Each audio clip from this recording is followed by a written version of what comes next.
All right, so basically here's the deal, Leo. We're going to start off, I'm going to kind of walk you through how to do this lady's head, and we're going to kind of do the first part of this Bargue plate, and then we'll kind of migrate into the second part. And this feels like a huge jump, but I promise you it's really not all that bad. The second bit that we're going to be doing here is once I've kind of walked you through that, and I'm going to go relatively quickly, so you may not be able to keep up entirely, which is why I'm going to record it, so you can kind of go back and watch it later if you need to.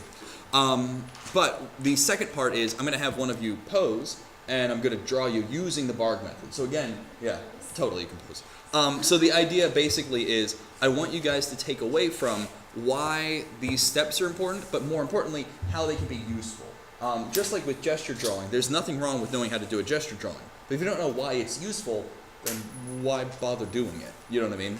So I want to show you guys really the ins and outs of doing this Bargue method. So you've got this particular Bargue plate, and I've got a whole bunch that I'm going to be kind of giving you one a day, and we'll just kind of keep milking that along.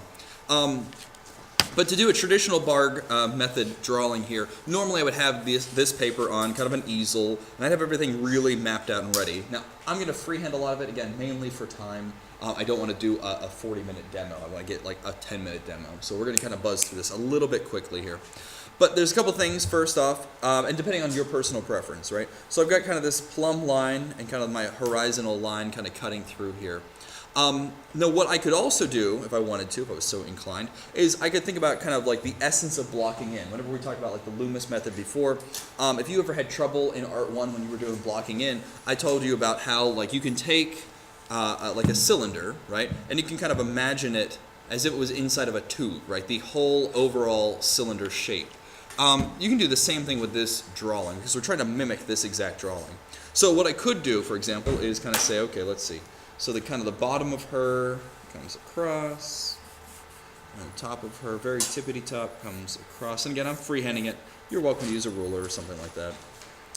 So let's see. Comes here. Oops, there's our bill. And let's see. About yay-ish big. Okay. So somewhere in this box is going to be our woman's portrait. Now, I could also go through and just kind of carry over these lines real quick. Again, like I said, I am freehanding. You probably don't want to be necessarily.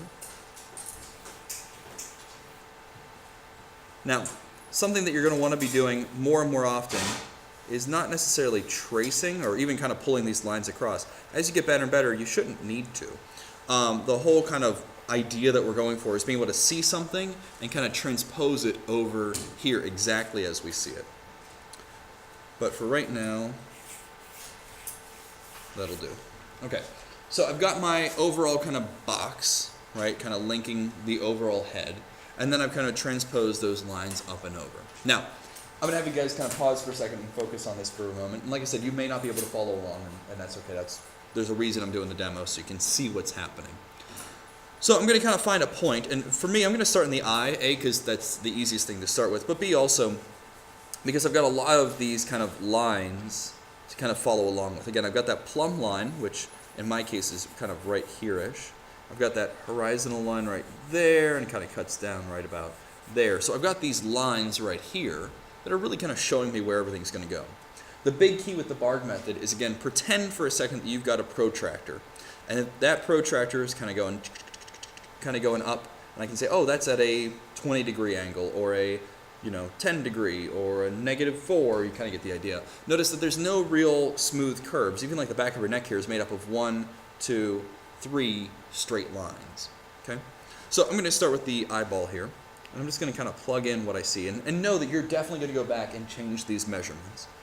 But looks like I've got kind of a line here. Now what's nice is I can literally copy this. Just take my pencil right up and over. So I have the exact degree that I'm going for. Just going to make a couple lines. Again, I'm going to kind of buzz through this a little bit. Kind of comes in. And it really is very similar to kind of like paint by numbers. You just kind of draw what you see.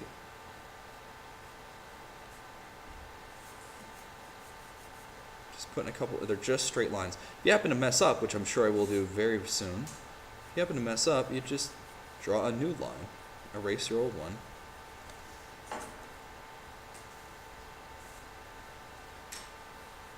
Right? So right there, I feel pretty confident that's a pretty good eyeball, right? So now again, I'm going to, no pun intended, eyeball it. And let's see, it looks like the lid of my pencil right there. It's about the same distance away. About here. Now if you look at like the bridge of this nose right here, it is definitely not a perfectly straight line. It bends out just a little bit. So get that on there.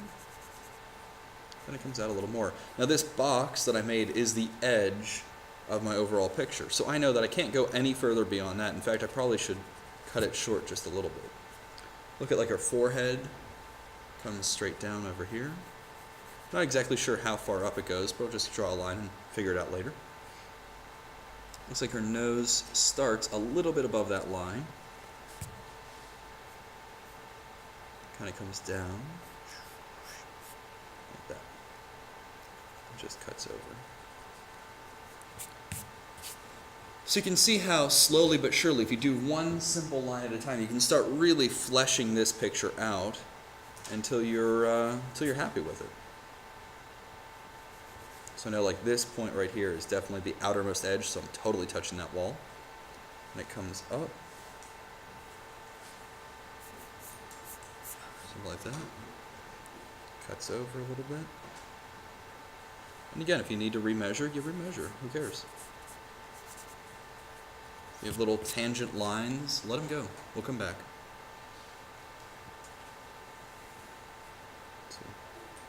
And everything I'm doing, I'm really doing just basically comparative measurement, which we already know about.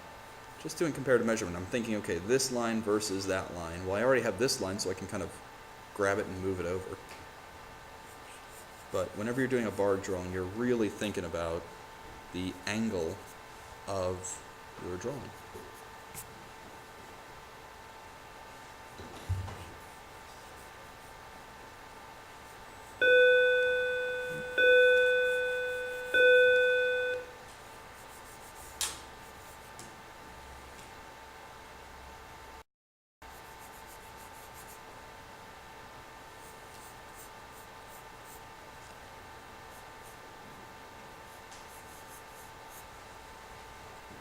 So like right here, I think that's maybe a little bit too steep of an angle, excuse me. I'll cut that around.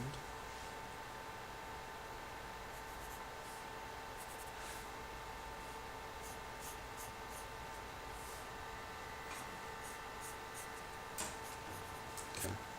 So again, I'm not going to go too much further on in this, but you can kind of see the direction that we're headed. And I would just keep going along and keep going around and around and around until eventually I end up with something that looks like this drawing. Now, the next step that I would do is I would then, in using the Bargue plate, I would take this fully rendered drawing, right? Fully ready to go. Everything's good. It's beautiful. It looks great. And I'd use my kind of Bargue simplified drawing as a way to kind of use it like a foundation. Right? So now I can kind of see, okay, she's got a lot of crazy shading going up inside of this eyeball here. But I've got this to kind of tell me where everything is. So I can see, let's see here, let's do, she's got some dark shadow. I'm going to start with the darkest shadow that I can.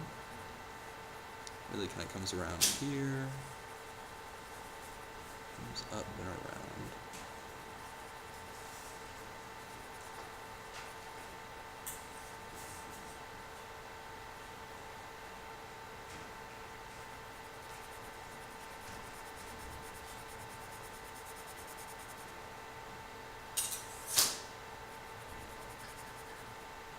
So I'm putting on the heaviest shadows that I see. And then in a second I'll work on the midtones. And then we'll pull out the highlights using my eraser.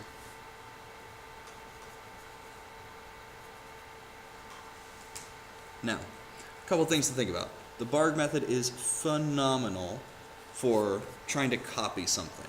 If you have a photograph in like a magazine and you want to duplicate it, and you don't feel like doing the whole grid method thing because no one's got time for that.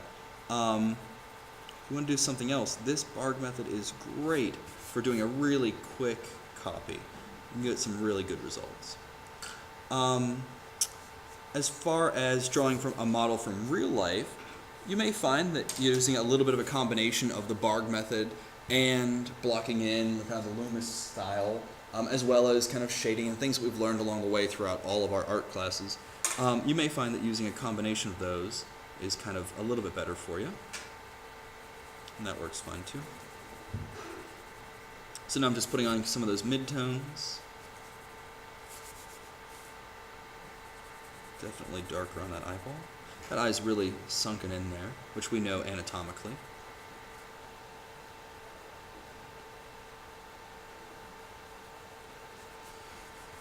Just kind of blend it out. A little bit softer.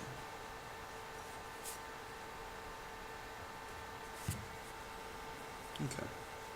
So that's pretty good for right now. And like I said, I would go back and really kind of soften some of those lines. But you can see, again, very, very quickly, I'm able to get kind of step one and then do step two by using step one as my foundation. Cool? Makes sense? All right. So let's do this. I'm going to pause this real quick and then we'll switch over and we're going to do kind of a part two where I show you how to actually use this and why this is so useful in your life drawing. Okay? All right.